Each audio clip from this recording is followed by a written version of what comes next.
Hey, welcome back to the channel. Well, I've been journaling for decades, various notebook journals typically. My latest notebook journal that I'm about halfway through is a Rhodia Gull book. We'll look at this in a minute. I also have this intermittent habit of typing stuff that isn't really intended to be a letter or a blog article.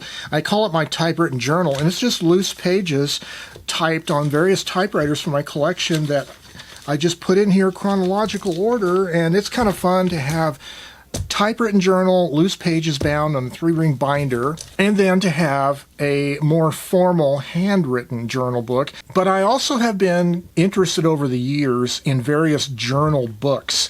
And you know how it is if you're a journal book collector, you fall in love with the current journal book, and then you see a new journal that's a little different. Oh, that's nice, that's really cool. And the temptation is to not finish your current journal book, to kind of abandon it, only partially use, and go on to the next journal book. Well, I've hopefully gotten out of that habit. In the last 5 years or more, I have been able to finish every journal book, but I was in the market for maybe I should get the next journal book now.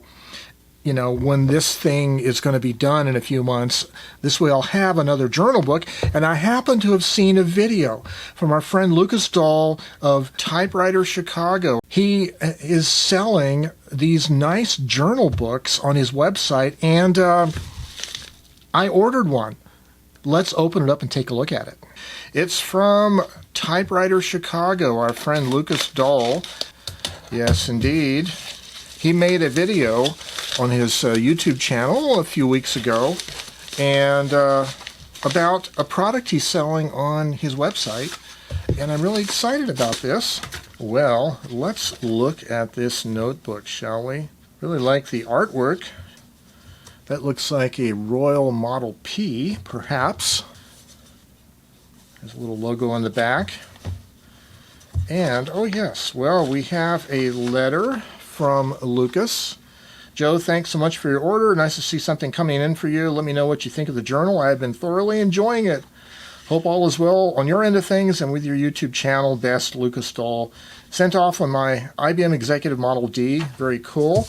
And we have some swag, Typewriter Chicago sticker, and his business card. Very cool. Thank you, Lucas. Well, hey, this is pretty cool. Some artwork. Chicago Theater circa 1930. This artwork is done in 2025. I think that might be Lucas.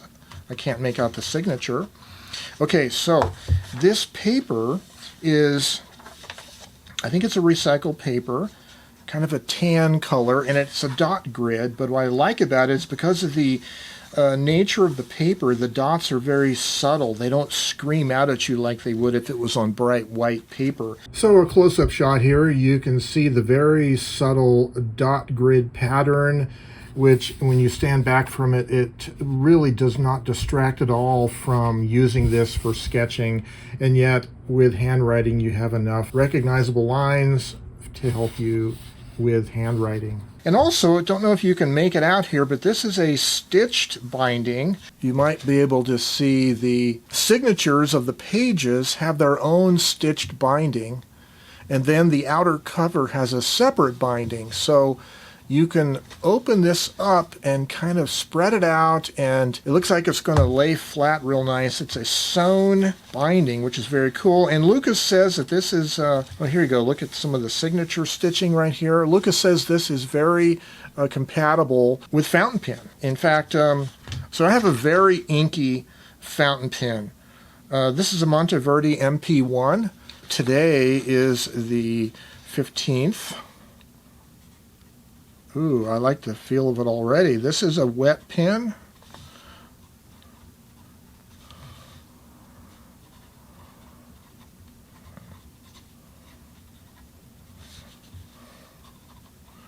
And I like the sound that it makes.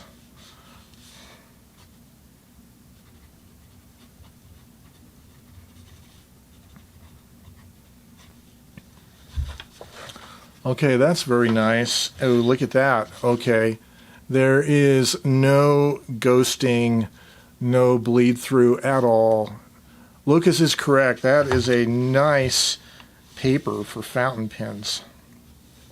Very impressed. I'm going to enjoy that. Well, also, because it's an unlined paper and it has dot grids, it's also going to be useful for sketching. And I really do like the color. You put some pencil on it and maybe a nice fine ink line like this Pilot Precise V5RT is fun, and other pens like that. This is going to be really fun for drawing, sketching, as well as writing. Looking forward to it, and also the idea of having a volume number and a date, a white ink pen or paint pen. So I just wanted to quickly show you that I have been using this Rhodia Gullbook journal. It's a fancy journal book, not inexpensive by any means. It has an elastic pull there to seal it up. It has 2 bookmarks like that. It is a cream-colored paper, dot grid. It's pretty good for fountain pen, and it doesn't ghost or spread. It's pretty decent. I've done mostly writing in this, more so than sketching. I do have some sketches, but I've done more writing in it than anything else, and I do need to use this up. I still have about half this journal before I can switch over to Lucas's journal, which I'm really looking forward to. And this is, the dilemma of journals is what I learned years ago is you really want to use up the journal book you're using before you go to the new one, but it's so tempting to switch over to the new one and leave a half unused journal book. I've done that in the past. I really don't like it. Got to use some discipline here. Use this up first. So I ordered this journal book from Lucas's website, paid the regular price. He did include this nifty hand-typed letter typed on an IBM Executive Model D, and I really appreciate the personal touch there. I'm really looking forward to using the paper. Lucas says it's very fountain pen friendly. It's dot grid, but because of the kind of light tan color of the paper, the dots are not super distractive like they would be on bright white paper. It's a kind of a lay flat design, which really interests me, and I like the typewriter art on it and volume number, date, so if I really like this I'll get more of these, but really it's about supporting the typewriter community. I really thank Lucas for what he's done to make an impression in the typewriter community in the Chicago area and nationwide, and if you're interested in a journal book like this, I'll leave a link down below. So stay creative and have yourselves a great day. Bye-bye for now.